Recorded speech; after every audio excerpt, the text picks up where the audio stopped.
One ring to rule them all. One wedding ring, actually. This is my wedding ring.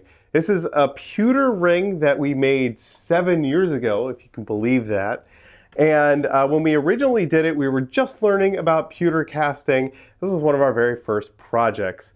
We've since done more. In fact, we did a video with our pals Evan and Katelyn.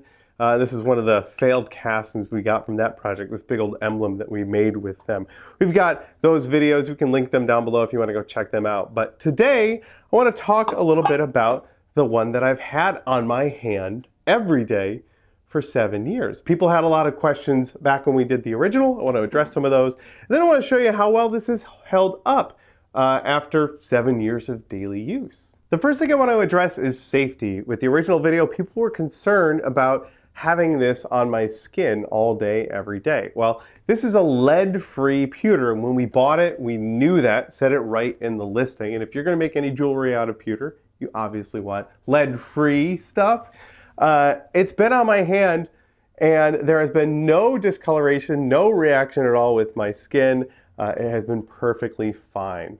So safety isn't too much of a concern if you're using this stuff for jewelry. Just make sure you're getting the right stuff. Of course, we'll link to the stuff we use down in the description if you want to give this a try yourself.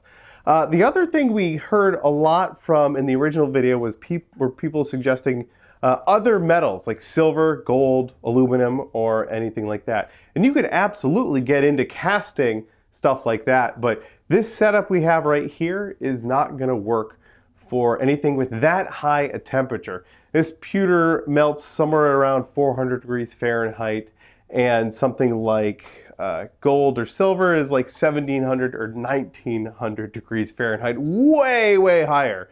This little melting pot that we have here isn't going to get hot enough to melt that, and our silicone mold would just melt if we dumped 1700 degree molten silver into it. If you want to get into that, then there's a whole process for it, lost wax casting and the like. I've never done that before, but of course there's tons of other videos over on YouTube if that's your jam. And someday maybe we'll get into that. It does sound really, really fun. But today we've got silicone and we've got pewter, which for a lot of cosplay stuff is really all you need to get that real metallic feel.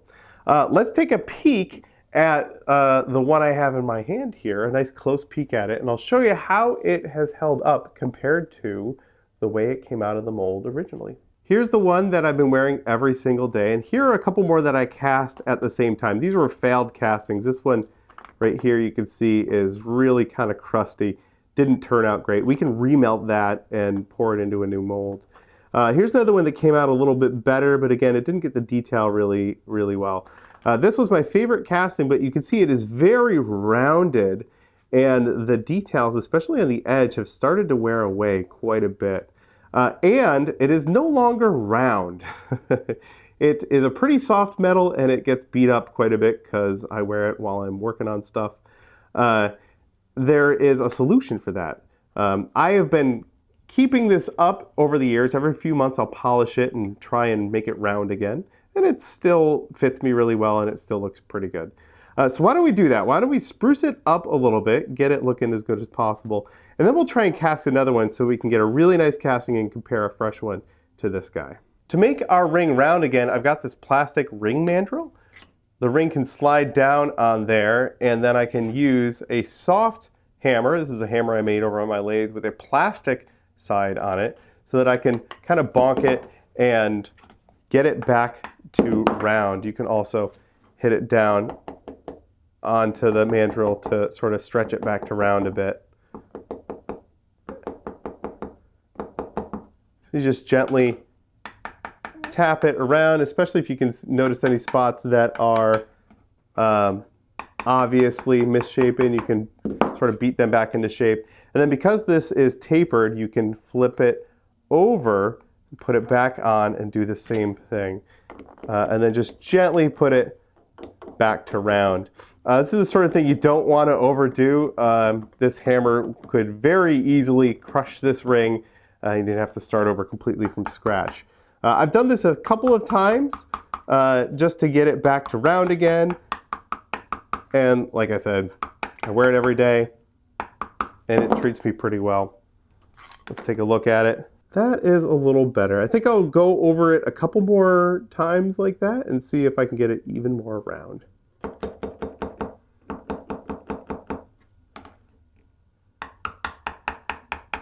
There we go. We're back to mostly round. It fits perfectly well. Next thing I'm going to do is polish it. For that, I've got this aluminum polish. This is the polish I use for all the metal stuff I work on, and it works great on pewter. It's a very simple wipe on, buff, wipe off sort of situation. And like I said, I do this every few months to sort of revitalize this thing. And it takes very little to get it back to shiny. See, look at that. Already gleaming again. The downside with the pewter is that it will tarnish very quickly. So it doesn't stay this shiny for very long. But the upside is it's very easy to cast and it is very cheap compared to gold or silver or something else like that. So I'll just go around the whole thing inside and out, repolishing the whole surface and getting it back to looking almost new. Now, of course, when you're polishing it, you are in fact sanding it. Everything is sanding. And you're removing material. So part of the reason why this thing has become rounded on the edges and lost some of the detail is because of all this polishing. But if we want it to look pretty, gotta polish it. If you take your ring in to get serviced at a jeweler and it comes back all gleaming, this is mostly what they're doing. They're just going to take it through probably a couple different grits of polish specific to whatever metal your ring is until it looks really, really nice and new. It's the fancy thing about metal, right? That the just below the surface, there's brand new, untouched metal waiting for you to set it free. Look at that. Hardly any work, and that thing is just sparkling again. I'll do the inside as well, but look at that. Looks so good. Just a little bit more buffing inside and out, and there we go. Our one ring is super, super shiny and ready to be worn. Oh, that looks so pretty. Look at that. All right, let's melt some pewter and cast another one of these. Here is the original master. This was 3D printed on the Form 2 back when we got that thing. This is the mold that we made from that master. This is made from a high temp silicone. This can handle the temperature of our molten pewter.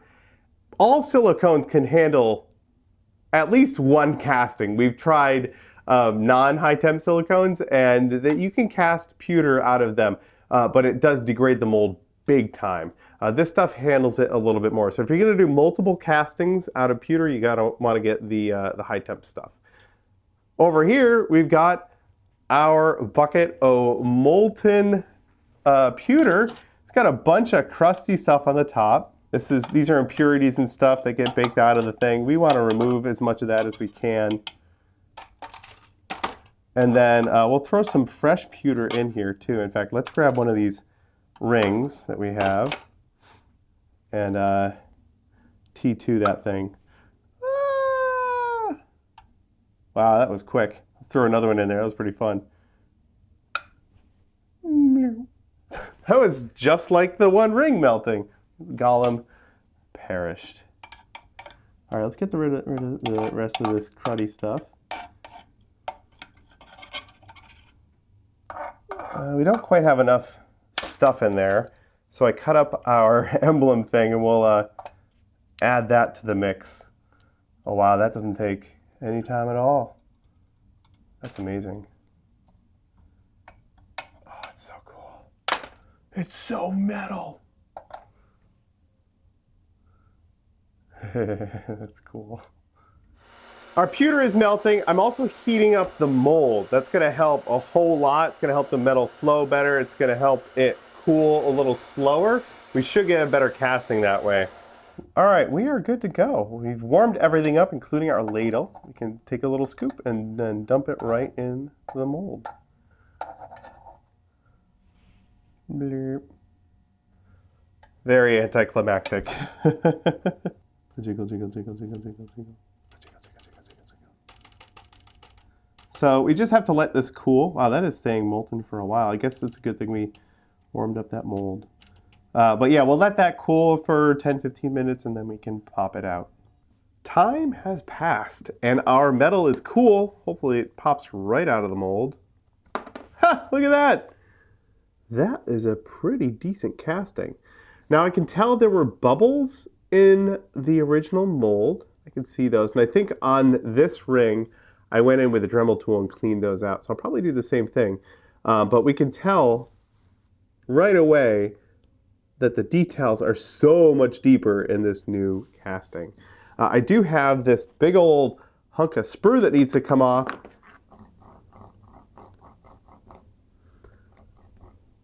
I think I might do this at the bandsaw.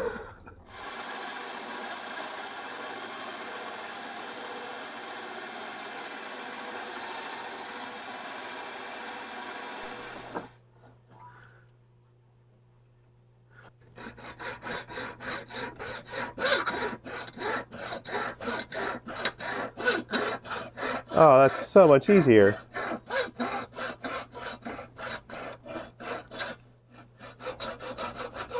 Nice fresh blade. There we go.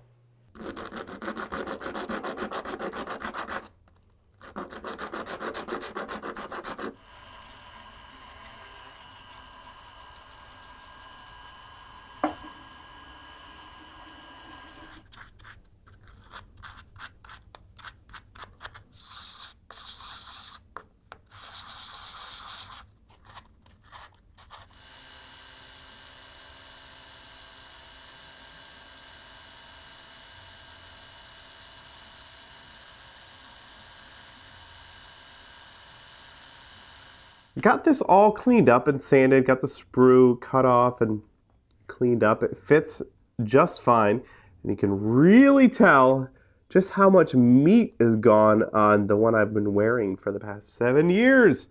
I do want to polish this one, but first I want to blacken it, and then I'll polish the high spot so that these low details are darker. This is some pewter blackening solution. In that goes. Just gonna wash this ring off with a little bit of alcohol before it goes in the drink there. I just want to make sure there aren't any finger greases or anything left that'll inhibit the reaction, the blackening reaction. Oop. Whoop. Way to make a mess, Bill. All right, just a minute in the goo there and it is now completely blackened. Awesome. We'll wash that off, give it a polish. I'm gonna have to polish a lot because there's now that oxidized layer on the outside. You can see it's all coming off there. But we'll give it a big old polish until the high spots, yeah, there we go. You can see the high spots starting to come back. Oh, that looks really cool. Oh, how cool is that? That looks really awesome. Oh, that contrast. That's pretty great. Again, that's what the original, wow, that was so much wear. That's incredible. All right, I'll finish polishing this up. And I think I'm gonna start wearing this one now. It looks so much better. There we go, it's all done. Wow, what a difference. I'm definitely gonna start wearing this new one. This old one will be retired up on a shelf with many fond memories. But the new one is so much nicer. That was well worth it and a lot of fun. This has been a super fun experiment, a 7-year journey to see how well a piece of pewter jewelry will hold up to everyday wear. And it did okay, but it definitely lost a lot of detail. You better believe that 7 years from now, I'm gonna cast another one of these for myself in a long series of well-worn jewelry. And it's so easy, I have the mold, I can cast another one very quickly. Thanks so much for hanging out with us today in the studio. It's been a lot of fun. A special thanks goes out to the members of our Extra Credit Club for the financial support, helping us keep the lights on around here. We couldn't do it without you. You can join in the link down below at Patreon or right here on YouTube and memberships. You get access to all of our videos early. We appreciate all of the help. You guys are wonderful. That'll do it for me. This is the end. I'm going now. Goodbye.